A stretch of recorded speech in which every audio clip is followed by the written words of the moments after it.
Hello everyone, Anuj Chabra here. We have been learning about hibiscus, how to care, maintain hibiscus, how to overcome the challenges what we face when growing hibiscus. So this is, as I keep telling you, it's a very nice vibrant flower. So by little bit of care and maintenance, we can have the blooms throughout the year. Only during the winter seasons, this plant is not giving that much blooms. Otherwise, all 8 to 9 months we get a sufficient amounts of blooms from this plant. This plant is highly medicinal also. So the flowers, the dried flowers are used in the form of herbal tea. You can dry it yourself also, or you can get it dried flowers from the market also. The leaves of this flower are very good for your hair texture, giving shine to your hair. And even the flowers, the powder of your flowers and leaves are used for hair mask and all. And apart from this, and many health benefits are there.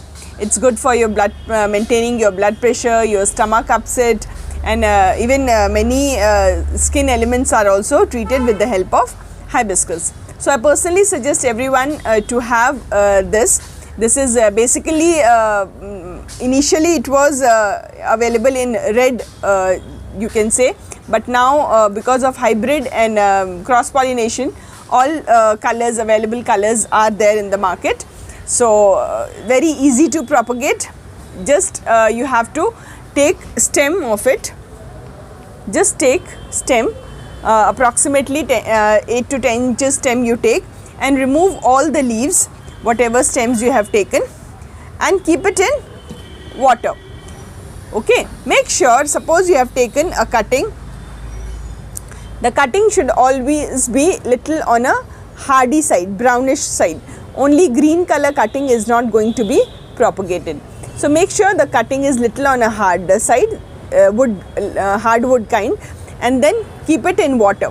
Okay, so when you keep it in water, you can just put one piece of clove or cinnamon or aloe vera, whatever you have available with you, little bit of that, and soak these at least this much. Suppose it's 8 inches stem is there, approximately 2 to 2.5 inches should be in water.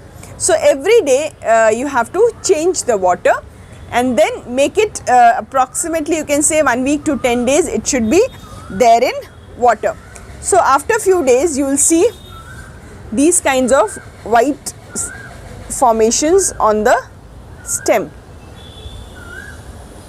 Okay, this means these are the places where the root formation is have already started. So after few days you will see that from these points only the roots have started emerging. If you closely observe these all, you will see this almost a week before I had put it in water. So how they are looking. So this is the time. Still I am not going to put it in the pot. I will wait for another I think 4 to 5 days. But till that time, every day I will be changing the water. Once I will see that these white structures, little fibrous kind of a thing have started coming from there. From there only I'll feel like, this is the right time to be transplanted to the pot. Till that time I have kept it in a semi-shaded area. And one more thing what I want to share with you, I don't know how many of you agree with that.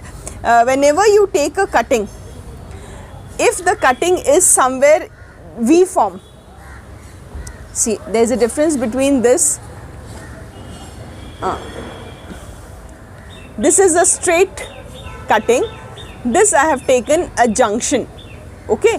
So whenever, if possible, you can take this kind of a V cutting. So chances, you can say, the success rate for the stems to be propagated is almost 100% if the cutting is in V form. This is 70 to 80%. This is 100% chance. And if you take stems which are green, it is green stem, so the chances was only 50%, because I told you it should be hardwood. So once I pruned the thing, so I saw this is also there, so I thought let me try. Still, why this is surviving, that's what I'm about to tell you. because it had a V structure in this. If this wouldn't have been there, I don't think that this would have survived. First of all, this is so small, and this is a green texture. So this whole stem is green only. Now if you closely look at this, the root you can see. From those white points, the roots have started coming. Such a tiny, you can say, cutting with the V cut. Because of this only this is possible, otherwise by this time it would have rotten. So make sure whenever possible to use the cutting, prefer V cuttings. Then it will be the chances for you can say the settling the stem and root growth will be. I have tried with all other cuttings. Other cuttings I can give you guarantee for 80 to 90%, but V cuttings I have tried with n number of plants. So the success rate, I can't even say 99.9, 100% success comes if the cutting is V.